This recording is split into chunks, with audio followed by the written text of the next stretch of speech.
Comment fonctionnent les intérêts composés?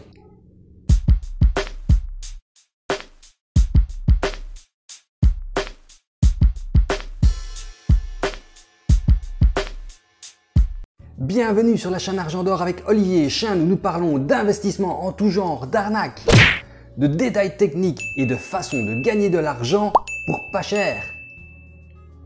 Et n'oublie pas, si cette chaîne t'amuse, te divertit, te fait apprendre des choses, n'hésite pas, abonne-toi et clique sur la cloche, ça fera plaisir à tout le monde et ça fera bien monter la chaîne sur YouTube.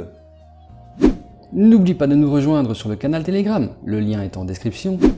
Comment fonctionne l'intérêt composé? L'intérêt composé est l'argent que les investisseurs gagnent. Ils gagnent des intérêts et alors ils perçoivent non seulement les intérêts simples, donc de l'investissement initial, sur le dépôt initial dans l'investissement. Mais alors il y a aussi un intérêt sur celui que vous gagnez dans la première phase de votre investissement et vous le laissez dessus et c'est les intérêts qui se font sur les intérêts. Donc de ce fait, les investisseurs comptent sur le pouvoir de l'intérêt composé pour accroître leurs actifs. L'intérêt composé est le gain sur l'intérêt simple de l'investissement initial sur le long terme. Et les intérêts composés, ils vous apportent des rendements plus élevés que les investissements et l'épargne, mais dans de rares cas, ils peuvent aussi jouer en votre défaveur si c'est vous qui prêtez l'argent.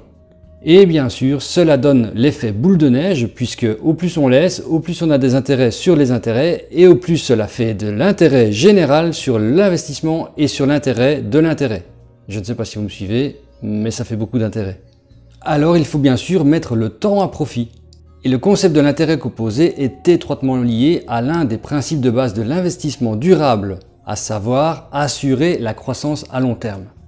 Penser à long terme, ça peut être directement opposé aux prédispositions de la nature humaine, bien sûr, parce qu'on est tous impatients et on n'arrive pas à garder sur le long terme. Pour la plupart des gens, c'est comme ça. Mais les investisseurs avertis, donc les gens qui sont patients et qui savent ce qu'ils peuvent gagner avec ça, ils génèrent la conscience en soi nécessaire pour prendre des décisions rationnelles et mettre le temps à profit pour développer de bonnes habitudes d'investissement. Alors les avantages de l'intérêt composé. Eh bien l'intérêt composé, c'est un concept phare dans la gestion d'argent particulier, car il vous aidera non seulement à générer des rendements plus élevés de vos investissements, et la compréhension du principe peut également éviter de vous endetter.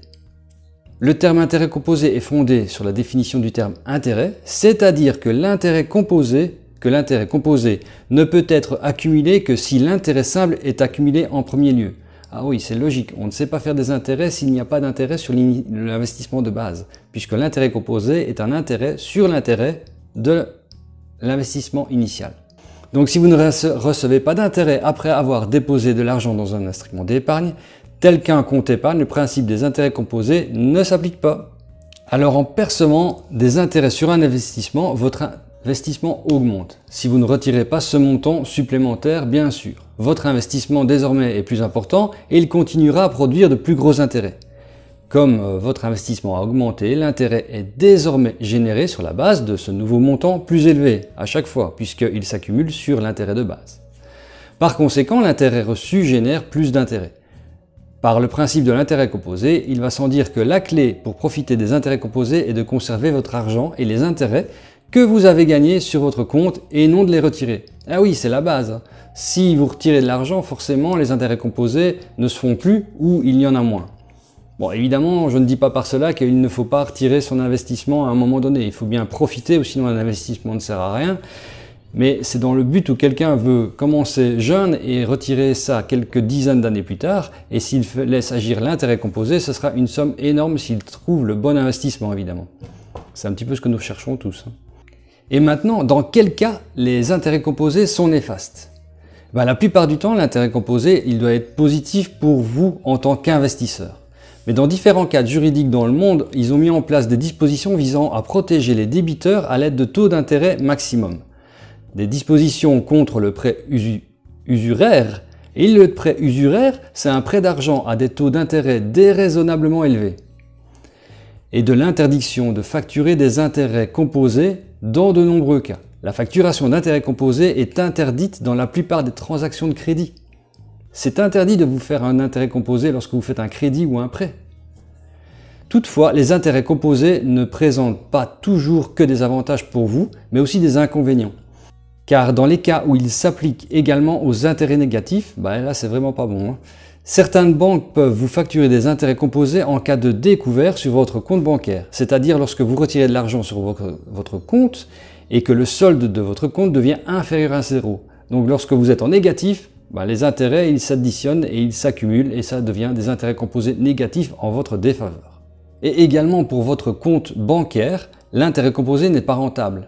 Étant donné que si vous êtes à découvert, donc en négatif, les intérêts composés commencent à s'accumuler sur le solde négatif à un moment donné. C'est prévu dans le contrat de votre compte avec votre banque, vous devez vérifier ça. De toute façon, il est toujours déconseillé de passer en dessous de zéro sur n'importe quel compte.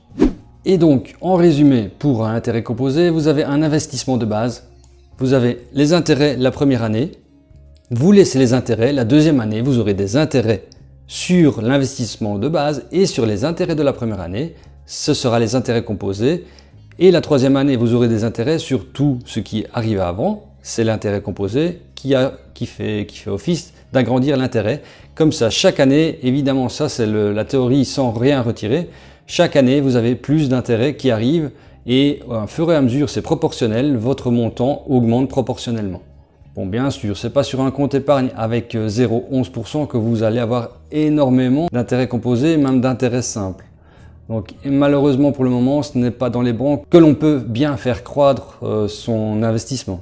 Et bien sûr, pour calculer son intérêt annuel, il faut également être supérieur à l'inflation, où chaque année, on perd de l'argent, parce que si on fait un intérêt sur son année de 2%, mais que l'inflation est à 4% ou 4,5%, on perd la différence.